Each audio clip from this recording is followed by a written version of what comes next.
Ready. Observation 1 is inherency first. The current deadline for Afghan troops withdrawal fails is too slow and it's not guaranteed. That's caution 10.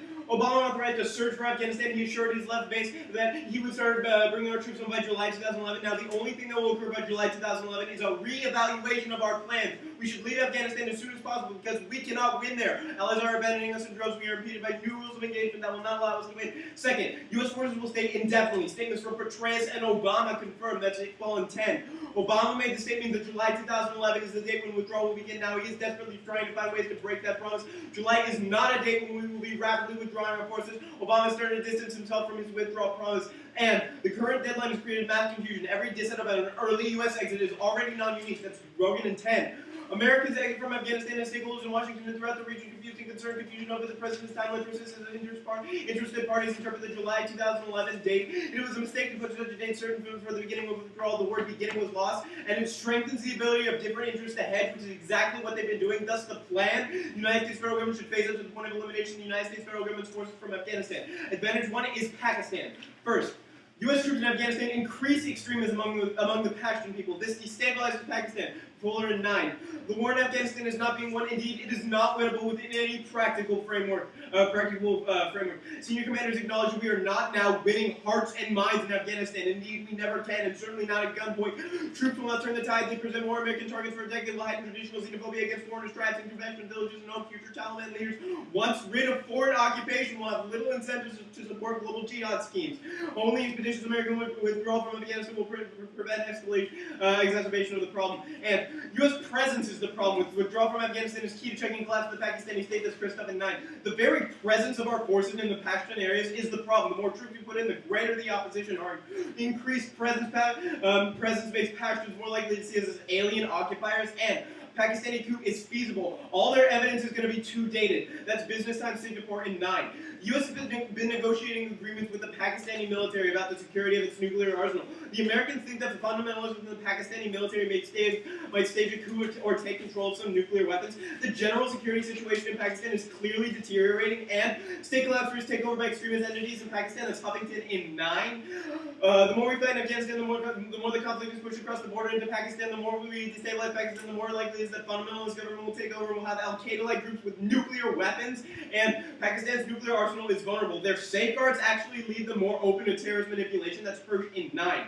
Safeguards have been built into the system. Pakistani nuclear doctrine calls for the warheads and their triggers to be stored separately from one another and from their delivery devices. Its goal is to ensure that no one can launch a warhead in the heat of the showdown with India without pausing to put it together.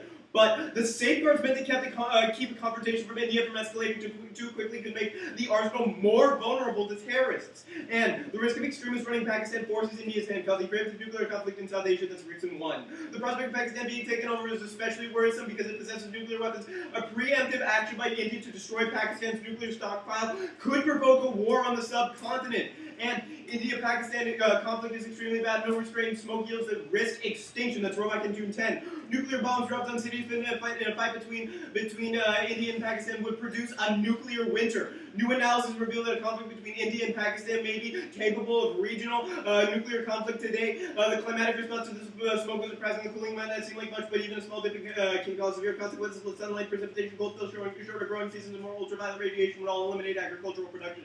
And withdrawing U.S. troops solves it, lessens the risk of Pakistani instability. That's Pacific 8.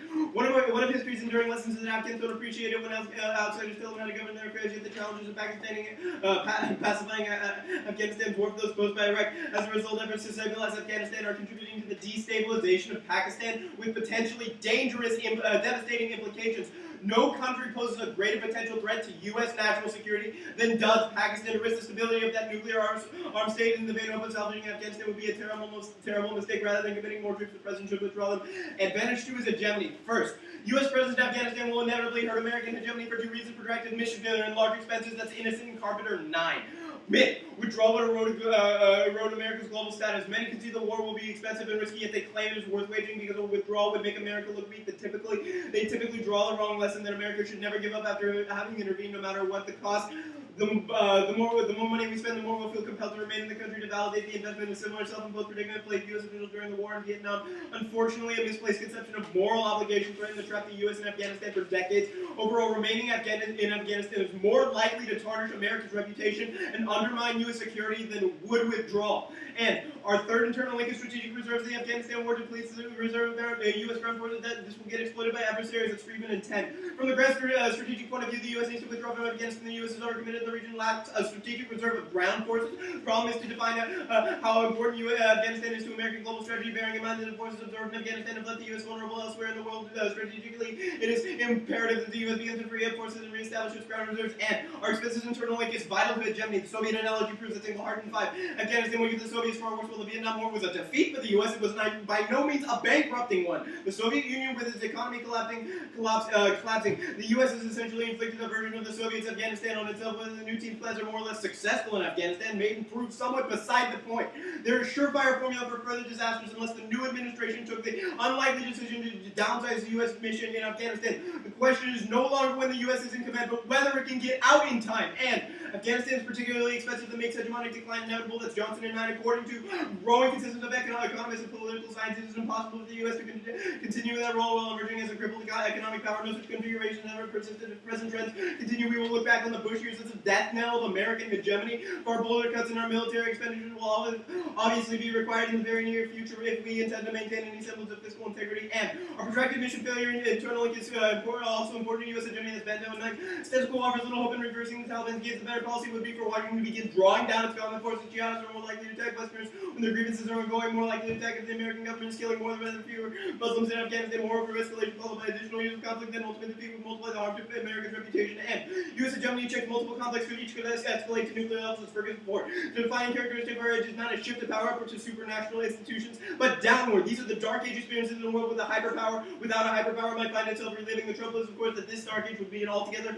more dangerous one than the one of the 9th century. Nuclear wars could devastate numerous regions, beginning in Korea and Kashmir. Perhaps ending catastrophically in the Middle East, the prospect of an apolar world should frighten us. If the U.S. is to retreat from the role of global hegemon, the alternative to unipolarity may not be multipolarity at all. It may be a global vacuum of power. Be careful what you wish for. And observation 2 is solvency. Negative arguments will assume immediate U.S. departure, but phased withdrawal from Afghanistan would solve this in 9. One of my great frustrations is becoming more involved in the debate over Afghan policy is how ruthlessly the pro-escalation side of the debate is such a character. The position of skeptics, the U.S. should begin a relative rapid withdrawal of common forces in Afghanistan that dragging out our commitment until 1973 was what made the effective post-withdrawal assistance impossible. The risk of staying until public support collapses are completely insignificant. The sooner we get our forces out, the more likely I believe we are able to sustain an active policy in support of the Karzai regime and withdrawal. That solves anti-American resentment. That's Machiavellian 9. Sending U.S. troops to fight wars in distant countries does more to inflame than to extinguish the resentment, giving rise to violent anti-Western jihadism. Pulling the plug involves risk and uncertainty, yet without these exchanges will remain hot air. Okay, so how much money does a plan save in order to sustain our integrity? Enough.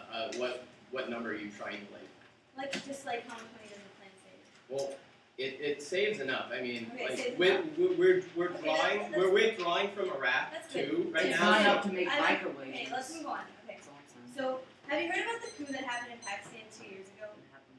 Nope, didn't hear it. You didn't hear it? Okay, that's because the army shut it down. So why is this coup any different? So our evidence is well, we will defend in the 2AC that the army's radicalizing. So Oh, the army is radicalizing. Okay. yeah, it is. So your third inherency evidence says that there's confusion about withdrawal, but your second says we're not withdrawing now because of statements of Obama and Petraeus.